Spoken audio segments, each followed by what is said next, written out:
My name is Ashley, and this is Let's Talk Dispatch. I do. You're gonna do it. Do it really well. And I believe the world needs more dispatchers. Around in the mud, blood, and beer. Years that I'm not working 4th of July. 4th of July. Saying community policing, right? What about community dispatching? So on this show, with the help of my guests, we will educate, empower, and support the heroes behind the headset. Hello, everybody. Welcome back to another episode here on Let's Talk Dispatch with me, Ashley, the Raspy Dispatcher. Today's episode is a minisode from our segment, If This Wasn't a Recorded Line. It's where you folks out there submit a story onto my website, theraspydispatcher.com. And it could be as anonymous as you'd like to be. It's not required to enter your name or anything like that. So as anonymous as you would like to be, you can go share your story, the good, the bad, the hilarious, everything in between. If anything, if it's somewhere you just want to dump your story, get it off your chest, we're here for that. And it's also an opportunity to share a situation that you yourself have been through and that I'm sure a lot of folks who are in this line of work can relate to. So today's minisode was a submission from a dispatcher, Cherise Clogston. The subject of the email is continue to show up and serve. Working for a small agency and being the only police fire dispatcher working on shift is great for no drama, but in critical incident, it is extremely challenging, to say the least. You become very close to your police units. You get to know and hear about their families, dating lives, buying their first homes, cars, and plenty of TMI. Ain't that the truth? They become your brothers and sisters, your family. There are advantages and disadvantages to this. The pain when something bad happens is intensified. On April 24th, 2022, it was by far the worst shift I have ever worked. I took a 911 call for a domestic.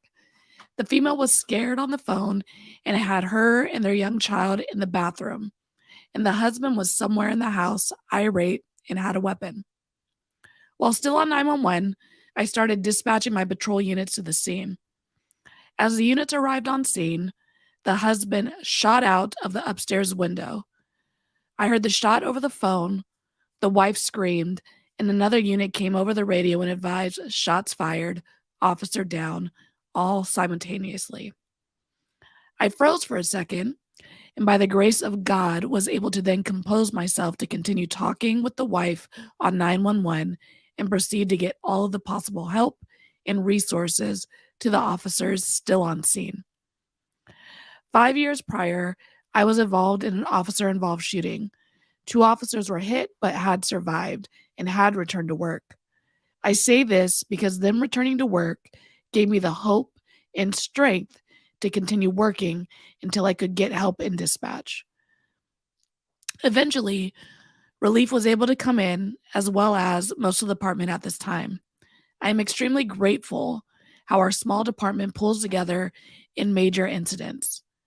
They finally were able to pull me off the desk, and I was told the most tragic news that one of my officers had been killed in the line of duty.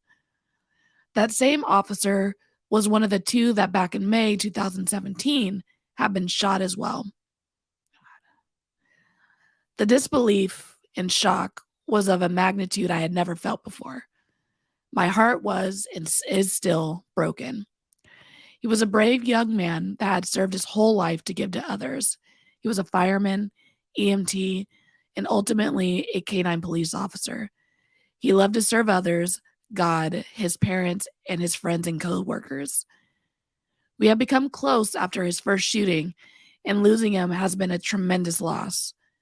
We would joke around a lot, to include that night when he came to visit me early on in the shift. He gave me a hug and told me he was going to find something to get into. And I said back, okay, just be careful and don't go and get yourself shot again.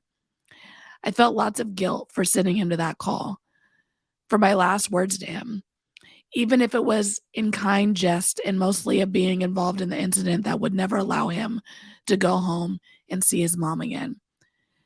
Therapy and the support of my department and fellow brothers and sisters has been incredible.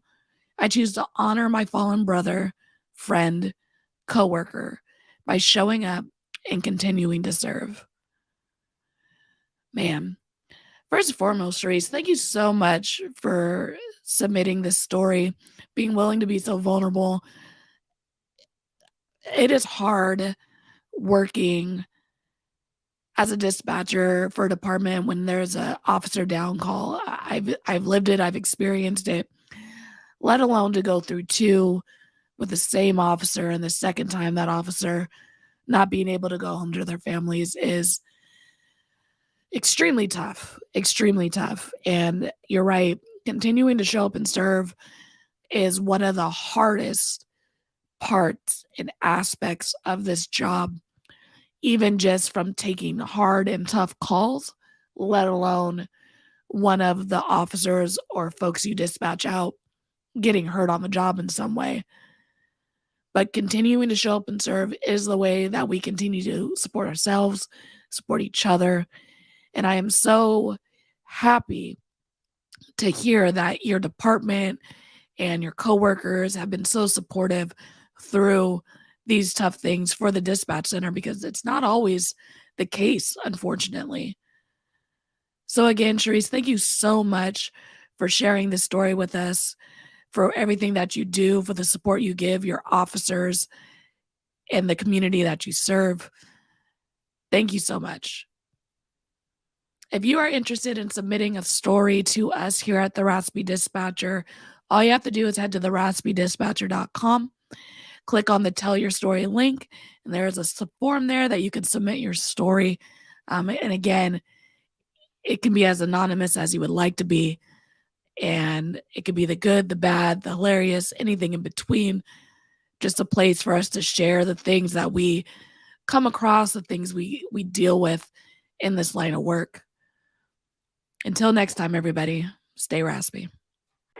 Thanks for tuning in to another episode of Let's Talk Dispatch, a Raspy Dispatcher production. If you liked the podcast, don't forget to hit that subscribe button, leave a 5-star review, and of course, tell a friend. If you want to be a guest, head to theraspydispatcher.com and check out our additional resources. Until next time, stay raspy, everybody.